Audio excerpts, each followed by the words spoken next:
hari ini terkait oil atau lubrication dan failer yang akan di sharing, yaitu terkait dengan failer varnish. Mungkin Mbak Tami bisa slide-nya ditampilkan. Baik, jadi outline atau agenda pada siang hari ini, apa itu Tiara Landscape, jadi kemudian spesifik terkait dengan varnish, background-nya itu seperti apa, terus kemudian bagaimana mendeteksi varnish, deteksinya, terus kemudian bagaimana menghandle-nya atau memitigasinya.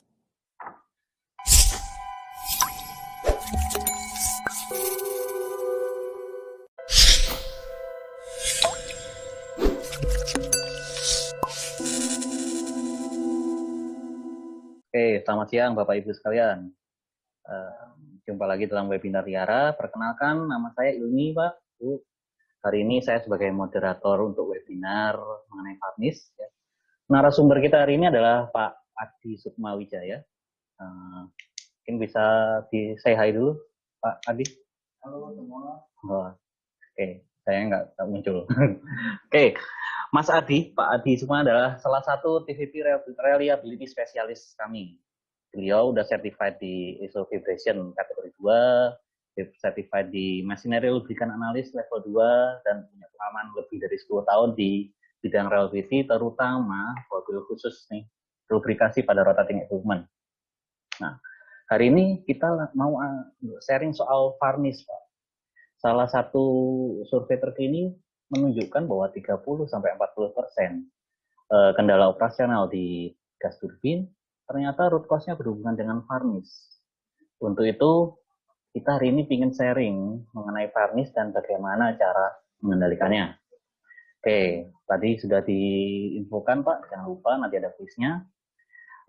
Pertama kita akan langsung aja ke sharing, nanti akan mungkin ada kuis, kemudian di akhir ada sesi tanya jawab. Langsung aja saya mengikuti sharing dari Pak Adi. Kan Pak? Oke. Nanti ada pertanyaan, langsung diketik di kolom chat atau di Q&A, Pak. Oke. Mas Adi. Oke, silakan Pak Adi. Oke, terima kasih Mas Ilmi untuk introduction-nya. Sebelumnya saya ucapkan selamat siang dan terima kasih kepada Bapak dan Ibu yang telah mengikuti webinar pada siang hari ini. Khususnya untuk siang hari ini terkait oil atau lubrication dan failer yang akan di sharing, yaitu terkait dengan failer varnish. Mungkin Mbak Tami bisa slide-nya ditampilkan.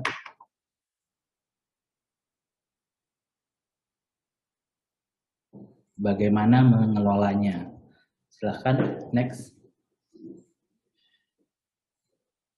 Baik, jadi outline atau agenda pada siang hari ini, apa itu Tiara Landscape, jadi kemudian spesifik terkait dengan varnish, background-nya itu seperti apa, terus kemudian bagaimana mendeteksi varnish,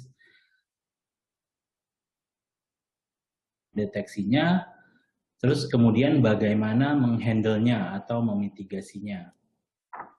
Silahkan, next. Nah, sedikit sharing terkait dengan Tiara Landscape. Jadi di sini ada expectation flow. Terlihat bahwasanya ada 4 cascade ya, dari mulai asset management, reliability management, condition management, dan PDM teknologi.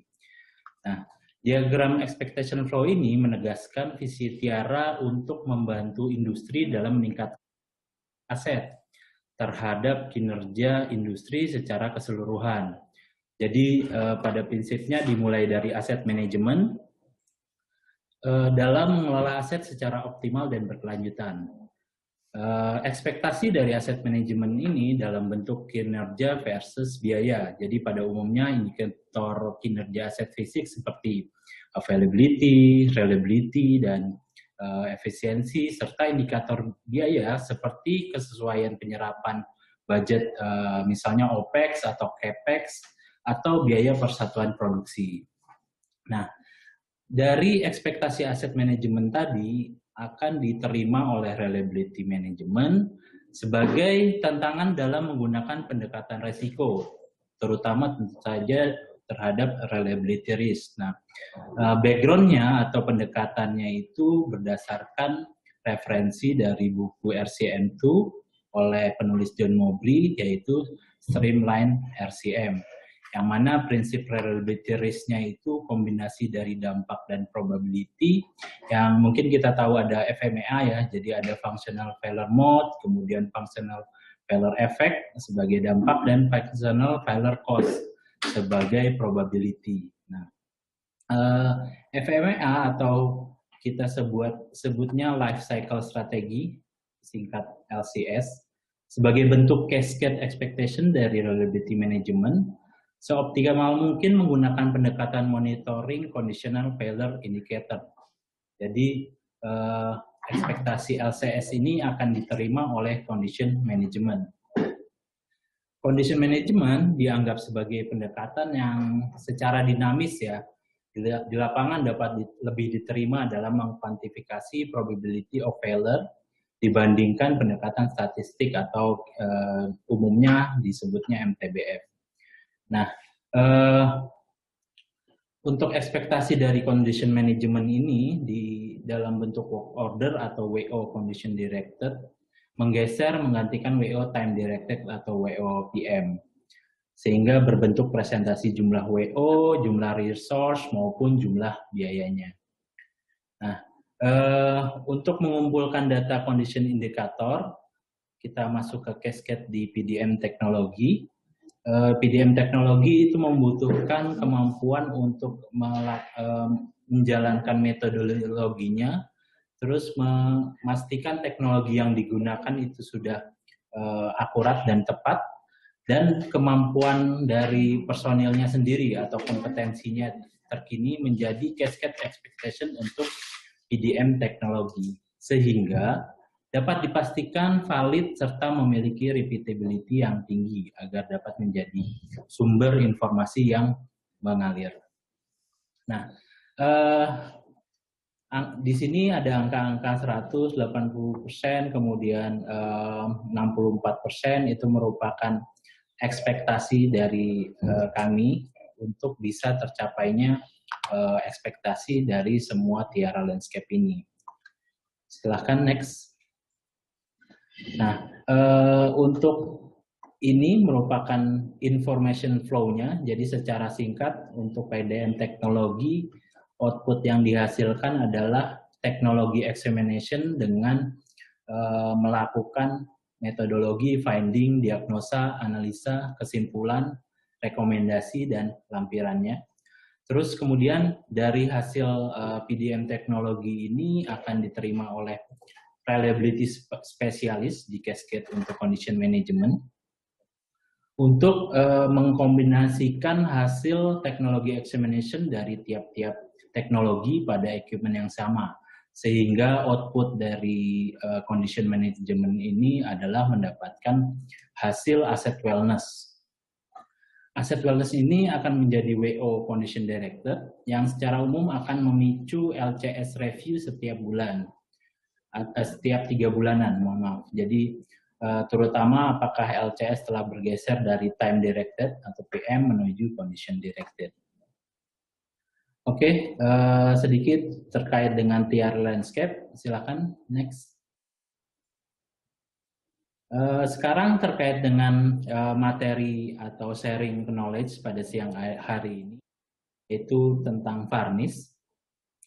Kita bisa lihat contoh varnish yang terjadi pada equipment atau part di gambar sebelah kiri merupakan varnish yang terjadi di gearbox.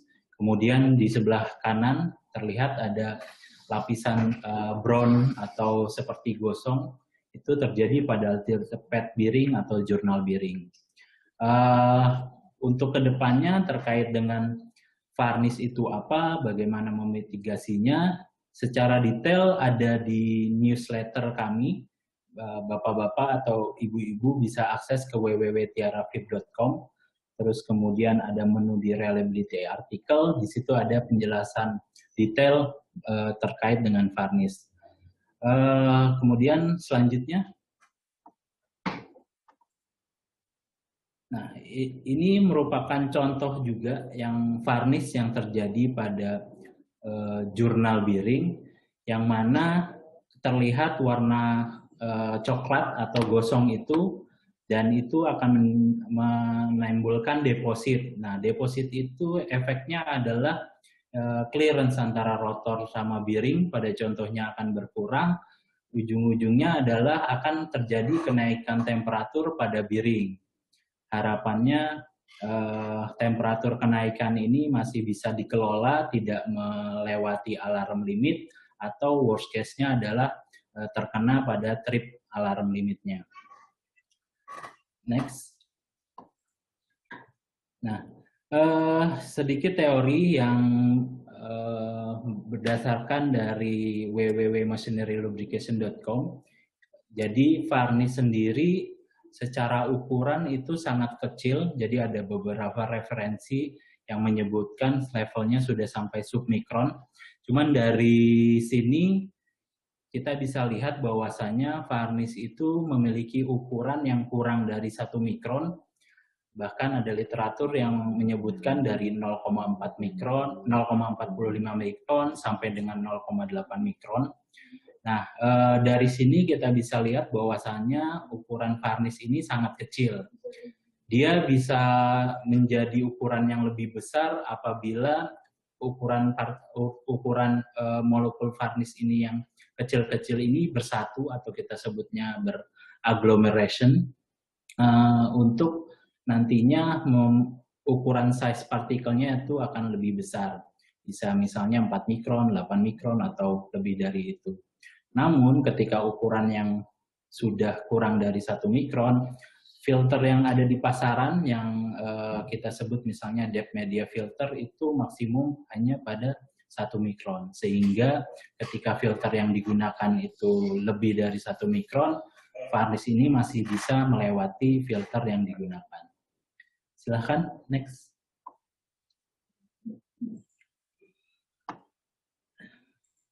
Nah, di sini terkait dengan bagaimana varnish itu bisa berformasi. Jadi ada 3 penyebab varnish itu bisa terjadi. Yang pertama adalah oksidasi. Oksidasi oil itu terjadi ketika molekul-molekul oksigen di dalam oil tank atau reservoir itu bereaksi dengan oil, atau terutama additive oil, sehingga merubah formulasi oil tersebut. Jadi analoginya misalnya contoh apel yang kulitnya dibuang atau dikupas. Jadi pada daging bagian dalamnya itu akan cepat membusuk apabila dikupas tadi dibandingkan dengan apel yang masih ada kulitnya. Jadi analogi kulit apelnya itu merupakan analogi untuk aditif antioksidan untuk menjaga agar oli itu tidak cepat teroksidasi. Nah, sedangkan di sini ada penyebab yang kedua yaitu thermal degradation. Itu merupakan degradasi molekul oil yang disebabkan oleh panas atau temperatur tinggi. Jadi proses ini terjadi tanpa oksigen pada temperatur kurang lebih di 200 sampai dengan 300 Celcius. Jadi secara khusus degradasi thermal ini atau thermal degradation ini terjadi karena adanya microdistilling, ESD atau electrostatic spark discharge, dan hotspot. Kemudian ada faktor penyebab lain, jadi ada foreign kontaminan, jadi seperti water, terus kemudian air contamination itu juga mempercepat laju oksidasi. Yang di sini juga menarik adanya metal katalis yang mempengaruhi oksidasi. Jadi contohnya ada copper, zinc, dan iron itu juga mempercepat pengaruh dari oksidasi. Nah, ketika sebenarnya efek dari varnish itu apa sih? Jadi ujung-ujungnya efeknya adalah pertama service life atau umur dari pelumas itu lebih cepat terdegradasi atau rusak. Terus kemudian deposit sendiri yang seperti gambar tadi yang menempel pada bearing itu akan mengurangi clearance dari bearing, atau efek lainnya adalah oil flow dari piping. Yang ketiga, contoh efeknya adalah misalnya servo valve-nya itu hunting atau stuck pada contohnya governor system. Silakan next. Nah, ini yang menarik, bahwasanya varnish itu bisa dikatakan problem baru, itu kurang lebih 10-15 tahun kebelakangan. Jadi misalnya di sini ada studi dari GE atau General Electric, yang mana di situ tertulis dari gas turbin yang disurvei itu sepertiganya itu mengalami varnish. Terus kemudian misalnya dari survei Exxon Mobil sendiri, dari 626 gas turbin, 40%-nya sendiri mengalami operasional isu ya. Jadi operasional isunya sendiri disebabkan oleh varnish, itu yang menjadi root cause-nya. Berikut pula juga merupakan referensi dari misalnya Ansaldo, kemudian dan Noria. Silahkan next.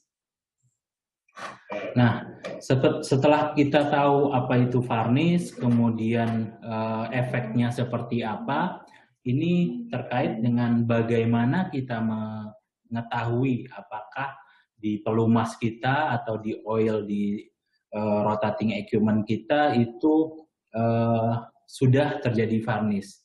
Jadi bisa dikatakan ini merupakan condition monitoring untuk predictive atau proactive maintenance. Yang pertama, perlu dilakukan untuk melakukan pengujian yang namanya ruler atau remaining useful life evaluation routine.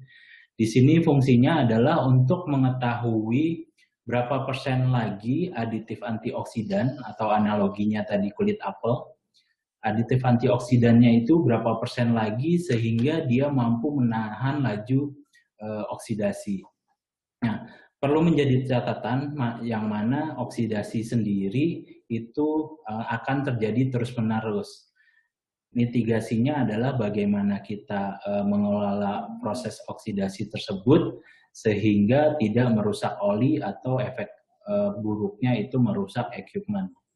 Nah, dari ruler tadi untuk mengetahui aditif antioksidan, ada parameter yang kedua, itu menggunakan metode MPC atau Membrane Patch Colorimetry. Jadi fungsinya adalah untuk mengukur potensial varnish di dalam oli. Nah, itu parameter-parameter itu sudah berdasarkan ASTM 7843 untuk MPC dan ruler dengan ASTM yang tertera di slide. Silahkan next.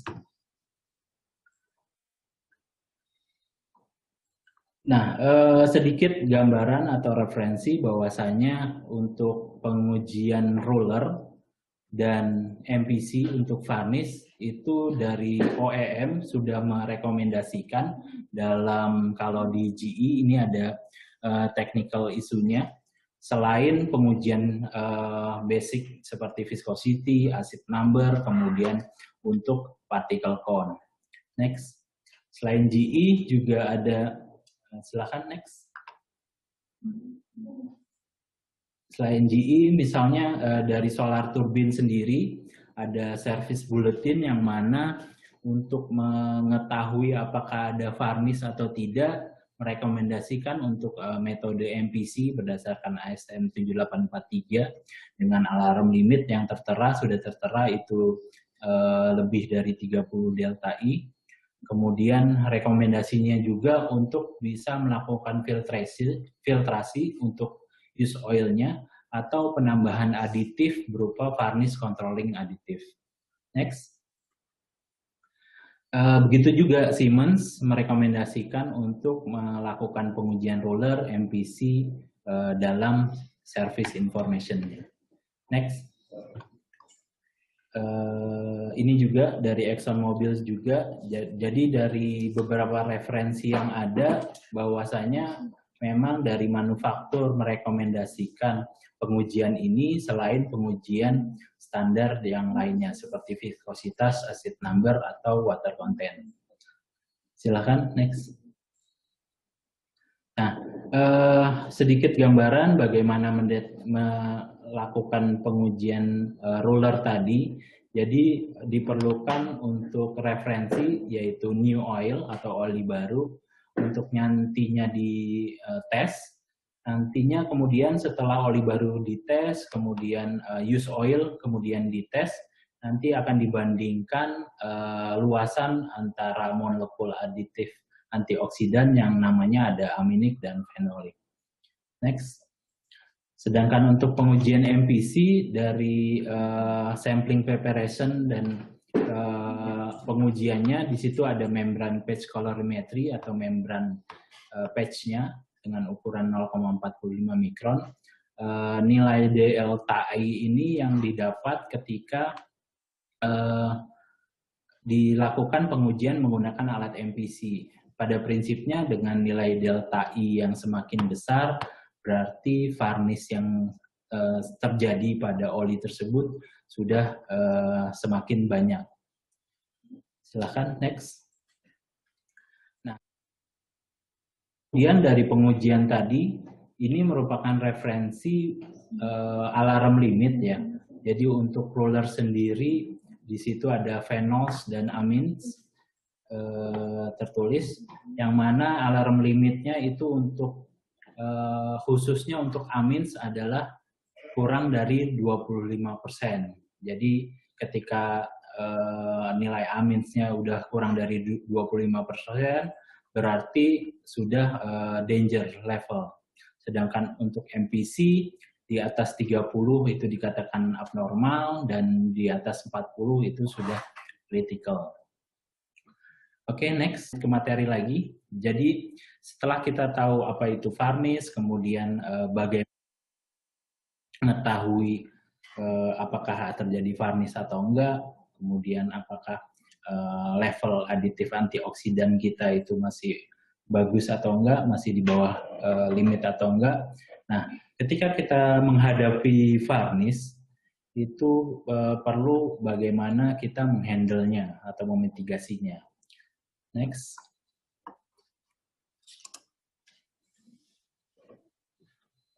Nah, sedikit gambaran before-nya, Mbak.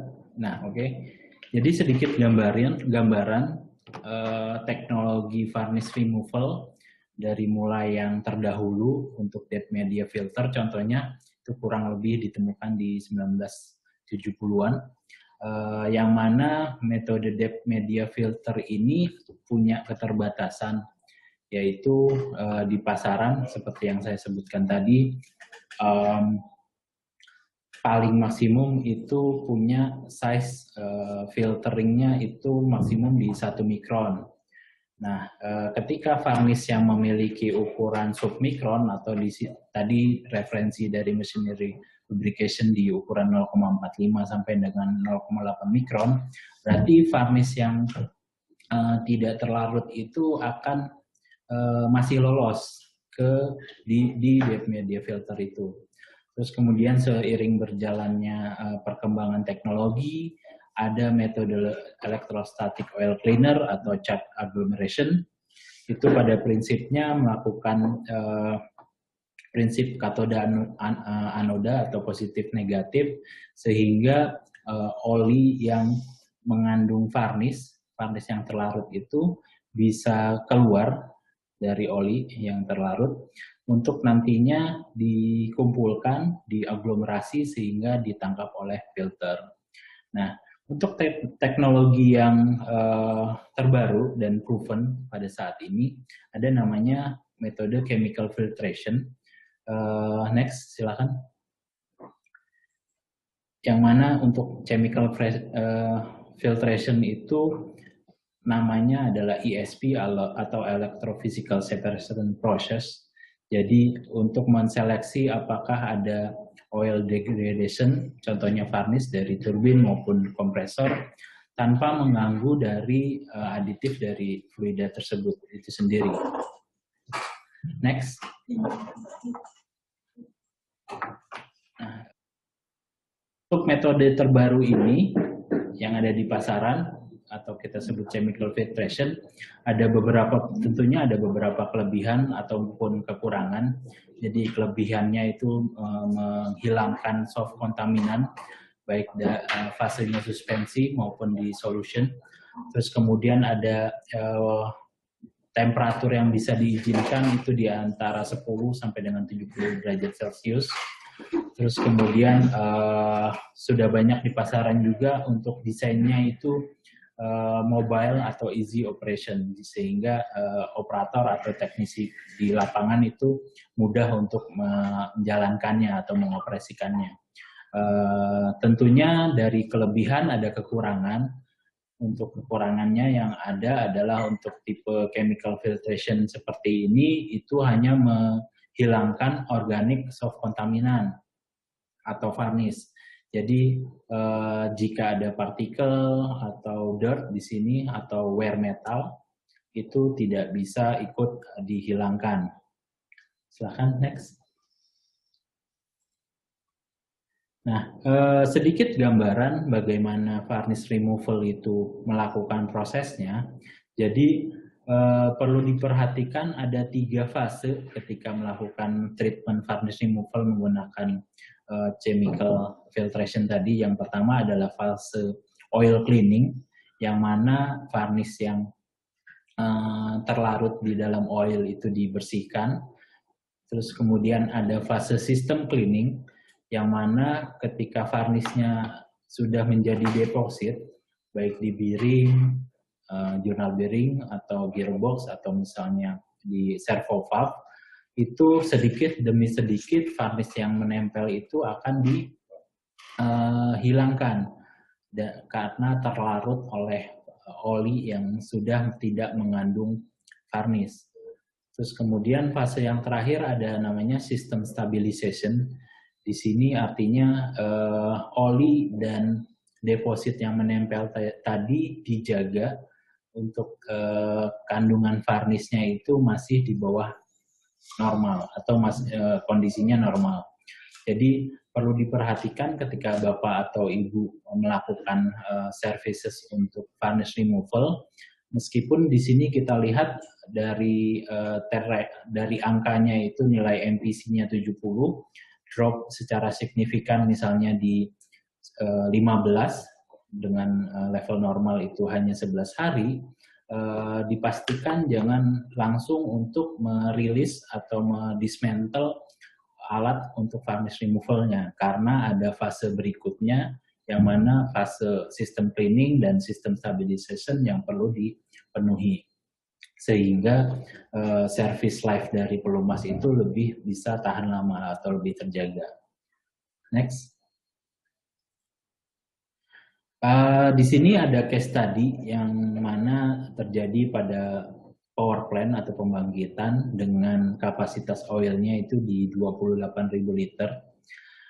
Di sini ada kondisi yang mana sticky valve atau valve-nya itu lengket, bisa menyebabkan hunting, dan ada secara visual itu muncul di bearingnya sendiri. Nah, ketika dilakukan pengujian MPC itu nilainya sangat tinggi atau nilainya 80, itu jauh di atas level danger. Kemudian solusinya adalah melakukan instalasi metode ESP ini atau chemical filtration pada Juni 2013. Secara output itu dalam 2 bulan sudah berada pada level monitor. Kita bisa lihat grafiknya seperti itu. Terus kemudian next. Nah, ini juga ada case study dari petrochemical plant yang mana memiliki centrifugal compressor dengan kapasitas 1.600 liter oil reservoir. Jadi secara visual terlihat adanya varnish atau deposit yang menempel di tilt pad bearing dan gear system.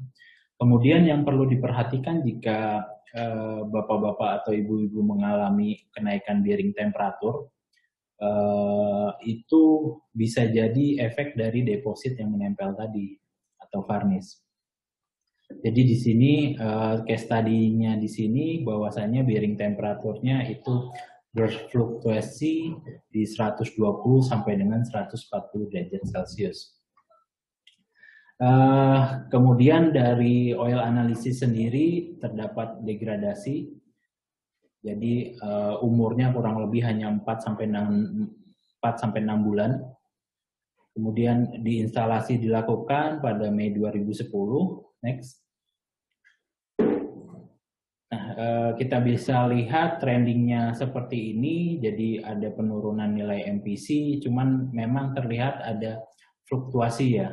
Yang kalau kita bisa balik ke sebelumnya, di mana di situ ada fase oil cleaning, system cleaning, dan stabilization. Next. Namun yang di sini yang menarik bahwasannya ketika gambar di sebelah kiri ini ada terlihat deposit, itu ada setelah melakukan filtrasi menggunakan ESP atau chemical filtration ini, deposit varnish itu terlihat banyak berkurang. Yang mana mungkin pengalaman bapak-bapak atau ibu-ibu di lapangan ketika membersihkan varnish yang menempel ini tidak bisa diseka atau dilap begitu saja. Jadi ekstrimnya itu harus melakukan chemical filtration. Terus kemudian next. Nah, next. Silakan next. Jadi untuk case study yang sudah dipaparkan tadi, jadi ada nilai MPC-nya itu memang penurunannya signifikan dalam 2 minggu. Cuman yang perlu diperhatikan adalah ketika inspeksi 1 tahun ke depan setelah diinstalasi alat ini, jurnal bearing inspection-nya itu melihat bahwasannya sudah tidak ada varnish yang menempel pada jurnal bearing tadi. Terus kemudian efeknya lagi adalah terkait dengan bearing temperatur itu maintain di level normal atau di 90 derajat Celcius, yang mana sebelumnya di 120 sampai dengan 140 derajat Celcius. Next, kemudian. Oke, next. Next. Nah, ini juga analogi yang mana kita misalnya ada bathtub yang kotor, ketika kita isikan air yang jernih atau air bersih, lama-lama air bersih itu juga akan semakin kotor. Nah, ini juga merupakan analogi ketika kita tidak membersihkan sistem yang sudah ada deposit varnishnya, itu lama-lama oil itu akan cepat terdegradasi atau terkontaminasi varnish yang menempel tadi. Silakan next. Ya, di sini contohnya secara data bahwasanya ketika di sini ada tabel use oil, di situ terlihat nilai rollernya atau aditif antioksidan untuk fenolik 28%. Sedangkan nilai MPC-nya atau varnishnya itu dinilai 58. Terus untuk yang tabel sebelah tengah itu ketika kita melakukan fully oil replacement, tentunya aditif antioksidannya itu akan balik atau kembali ke 100%, sedangkan varnishnya itu nilainya 1 di sini datanya. Namun ketika kita lihat setelah melakukan penggantian oli ini secara keseluruhan, terus dalam 1 minggu dites kembali, kita bisa lihat bahwasanya nilai ruler atau aditif antioksidannya itu berkurang dari 100% menjadi 74%. Kemudian kita lihat juga signifikan untuk nilai varnishnya dari angka 1 naik ke angka 16. Next. Nah, kalau kita bisa simpulkan bahwasanya umur dari new oil yang dilakukan penggantian oil atau oil replacement ini jika sistemnya itu tidak dilakukan pembersihan sebelumnya, itu umurnya berarti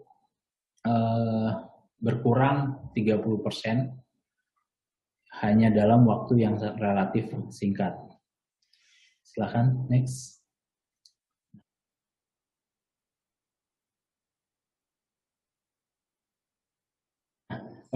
Ini merupakan metode kedua, yang mana yang tadi merupakan metode melakukan chemical filtration atau ESP tadi.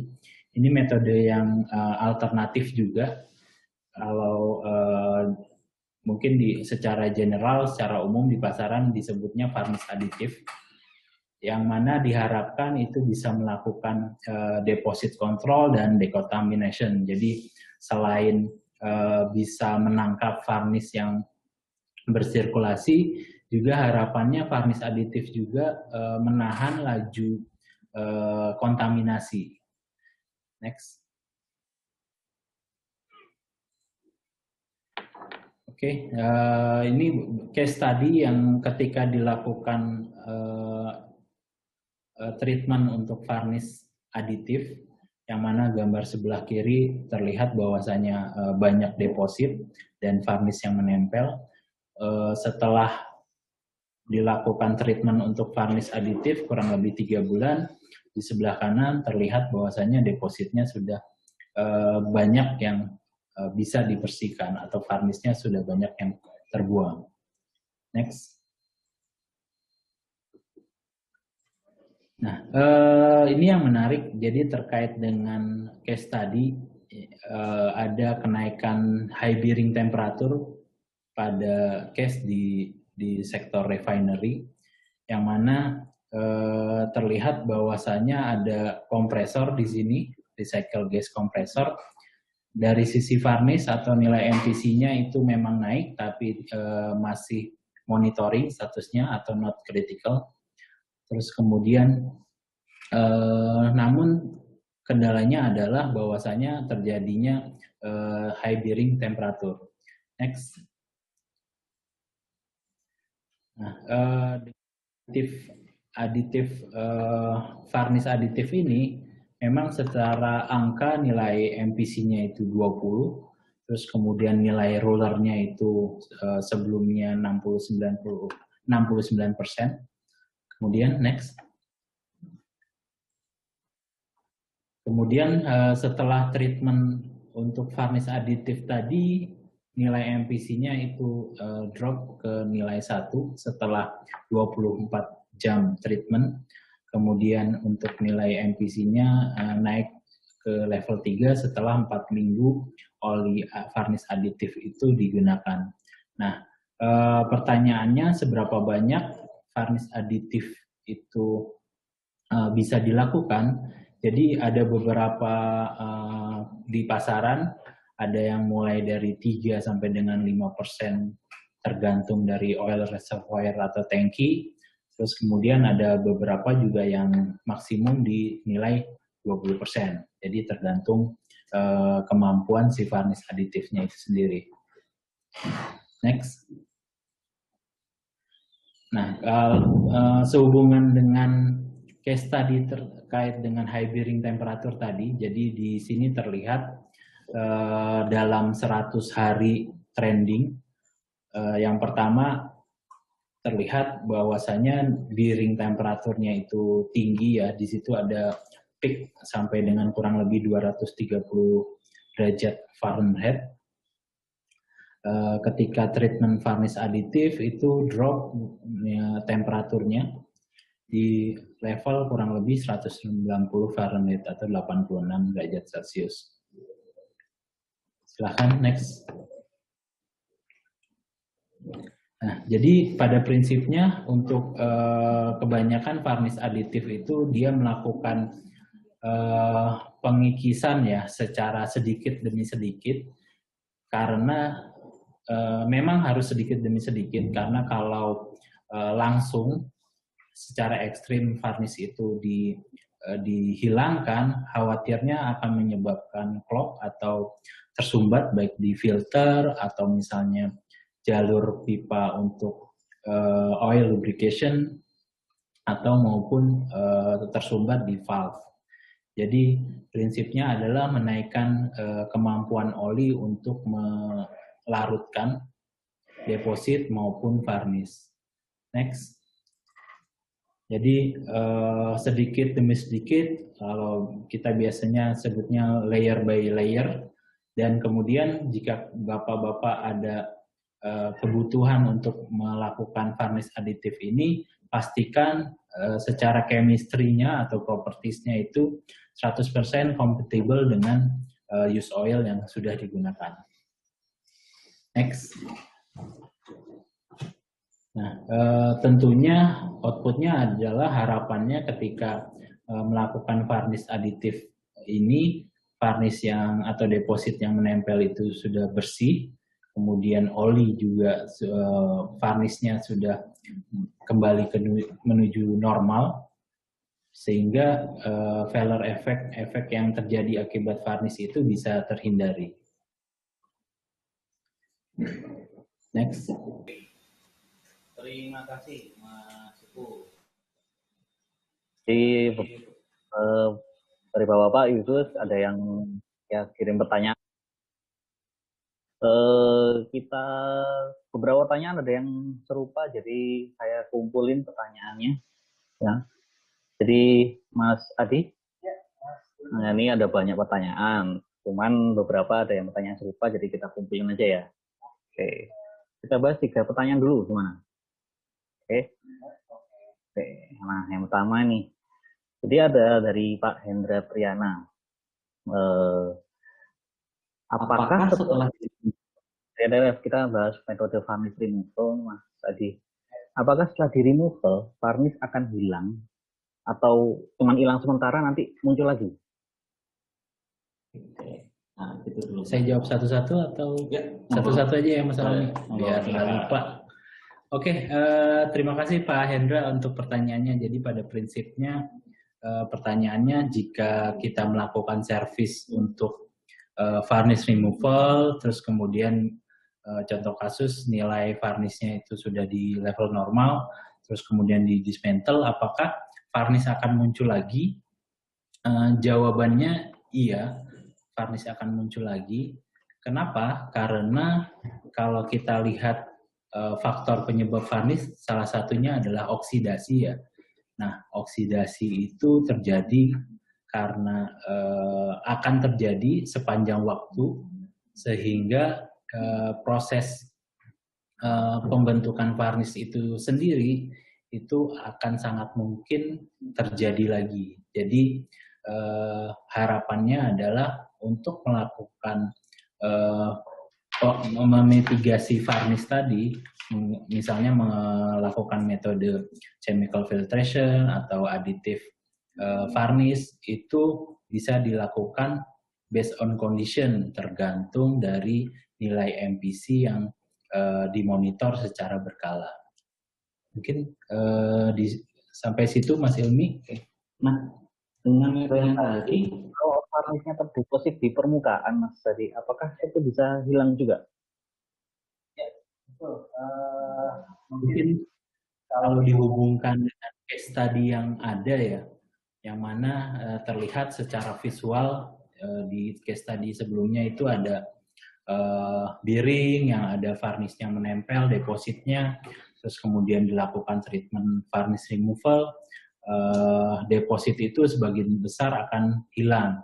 Nah, mungkin saya arahkan ke case study yang sudah ditampilkan tadi, Mas Ilmi.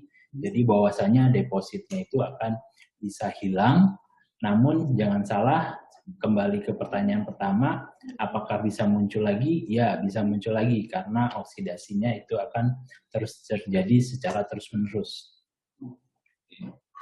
Kalau dari situ ini agak nyambung pertanyaan dari Pak Hendra. Ya. Kalau itu metode removal varnish yang terbaik menurut Pak Adi adalah yang seperti apa ya? Ini juga pertanyaannya, kalau kita lihat tadi ada slide metode atau teknologi yang ada dari mulai deep media filter, terus kemudian ada yang metode elektrostatik, terus kemudian ada yang balance charge agglomeration, dan terakhir adalah chemical filtration.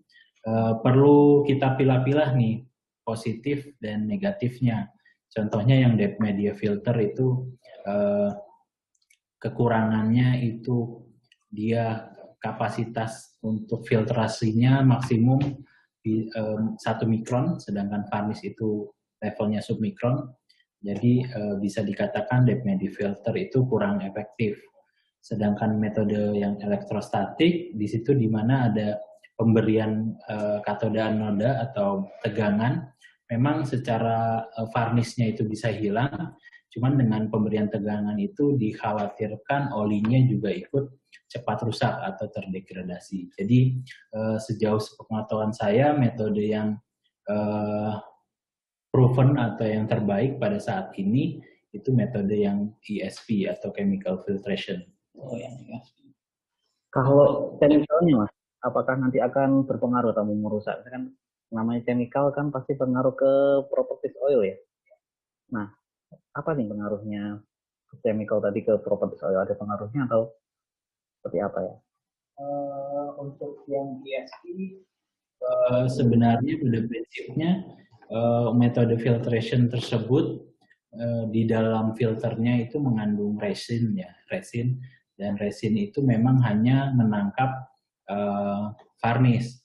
Output dari filtration unit tadi itu berupa fresh oil yang memang tujuannya nanti menangkap deposit yang menempel di contohnya bearing, valve, ataupun di servo misalnya. Nah, itu yang metode ESP filtration. Sedangkan untuk yang ada varnish aditif, itu memang perlu diperhatikan properties dari varnish aditifnya sendiri, apakah bisa dipastikan 100% kompatibel dengan properties dari used oil yang digunakan. Jadi ada dua metode tadi yang disampaikan. Yang pertama adalah ESP, yang dimana di situ mengandung resin ya, itu bisa dipastikan aman karena chemical tersebut hanya menangkap varnish. Sedangkan metode kedua untuk varnish aditif itu perlu diperhatikan lebih lanjut, apakah dia kompatibel atau tidak dengan used oil yang digunakan. Mungkin seperti itu Mas Ilmi terjawab. Kita ke pertanyaan kedua ya. Tadi ada metode dikasih metode untuk mengukur nilai varnish ya. Ada yang colorimetry, color sama spektrofotometri. Yang direkomendasikan apa yang lebih baik, yang mana ya di antara dua metode tersebut? Oke, jadi ada dua metode ya. Mungkin yang dimaksud ada MPC atau spektrofotometer, kemudian ada spektrofotometri, atau mungkin yang dimaksud pertanyaan tersebut adalah metode FTIR ya. Nah, spesifik untuk mengetahui apakah ada varnish atau enggak, kita bisa refer ke ASTM D7843, yang mana ASTM D7843 itu spesifik bagaimana melakukan pengujian varnish untuk kemudian teknis metode pengukurannya. Jadi kalau balik lagi ke pertanyaan, metode apa yang paling tepat antara MPC atau FTIR, bisa dikatakan yang paling tepat adalah metode MPC dengan refer ke ASTM D7843. Oke, terima kasih. Nah ini pertanyaan ketiga nih. Pertanyaan ketiga, ini dari Pak Bambang dan Pak Hendra, jadi ada dua pertanyaan sama. Apakah ASTM D7843 itu isinya menyatakan tentang varnish? Ya, ini pertanyaan tentang standar ya tadi, ASTM D7843. Oke, jadi memang ASTM D7843 itu ada deskripsi terkait dengan apa itu varnish, cuman akan di ASTM tersebut lebih detail bagaimana mendeteksinya. Jadi contohnya berapa mililiter used oil yang digunakan, terus kemudian berapa mililiter solvent atau N-heksan yang digunakan, terus kemudian temperatur berapa use oil itu perlu dipanaskan dan berapa jam, sampai dengan detail berapa jam use oil setelah dipanaskan itu perlu didiamkan di temperatur ruangan. Jadi memang di AS10 tersebut lebih spesifik terkait metode pengukurannya, Mas Ilmi. Terima kasih. Pertanyaan, kita masih punya waktu, Mas, untuk pertanyaan berikutnya? Oke. Oke, ini tadi itu pertanyaan dari kolom chat, Mas tadi. Ini ada pertanyaan dari Q&A nih. Oke. Pertanyaan pertama nih, tadi sudah terjawab ya, apakah chemical untuk meremove varnish kompatibel dengan existing oil? Tentu dipertimbangkan ya, apakah chemicalnya kompatibel dengan existing oil. Oke. Nah, pertanyaan berikutnya, bagaimana cara menggunakan aditif varnish proses pada oil pada saat equipmentnya running? Ya, betul. Jadi memang metode untuk varnish aditif itu dilakukan memang butuhnya ketika equipment sedang running. Jadi prinsip teknis untuk perlakuannya adalah seperti kita melakukan top up oil. Jadi varnish aditif itu di top up ke tank reservoir seperti biasanya melakukan top up. Tentunya tergantung tipe varnish aditif yang digunakan. Di situ pasti akan dijelaskan berapa persen, misalnya 3% dari tank reservoir itu yang akan dilakukan top up menggunakan varnish aditif ini, Mas Ilmi. Oke. Nah, tadi itu kan lubrikan ya. Gimana dengan lubrikan yang untuk instalasi hidrolik sistem, Mas? Ini ada pertanyaan dari Pak Saiful. Cara terbaik untuk eliminir varnish untuk minyak pelumas pada instalasi hidrolik dan bearing seperti apa ya? Kemudian yang implementasi untuk sistem hidrolik ini apakah online atau offline? Oke, jadi pertanyaannya adalah cara terbaik untuk mengeliminasi varnish. Yang pertama tentunya kita perlu mengetahui apakah ada varnish atau tidak dengan metode MPC tadi ya. Terus kemudian ketika kita tahu level varnishnya itu sudah tinggi atau misalnya ada kenaikan bearing temperatur, metode yang bisa kita lakukan adalah metode filtration. Dan memang filtration ini dilakukan ketika equipment running. Jadi ketika normal operation biasa, filter portable ini dipasang untuk nantinya dia bekerja sebagai varnish removal untuk filtration atau purification. Oke. Masih ada dua pertanyaan lagi, Pak. Pertanyaan kedua dari Bapak Hambali. Dari experience yang dimiliki Mas Adi, varnish sering terjadi pada oil yang mana ya? Yang sintetik atau mineral oil? Oh ya, oke. Memang jadi kalau kita telaah di mana di oli sendiri atau pelumas itu memiliki grup-grup ya. Jadi ada grup 1 itu yang mineral oil, terus kemudian ada grup 2 juga mineral oil, grup 3, grup 4 sampai 5. 4-5 kita bisa katakan itu merupakan synthetic oil. Jadi kebanyakan memang varnish itu terjadi untuk oli pada grup 2 dan grup 3 atau mineral oil yang grup 2, terus kemudian grup 3 itu mineral atau semi sintetik kita sebutnya. Jadi seperti itu, Mas Ilmi. Oke, masih ada waktu untuk satu pertanyaan lagi ya, Mas tadi. Oke. Nih, pertanyaan membludak di detik terakhir nih. Oke.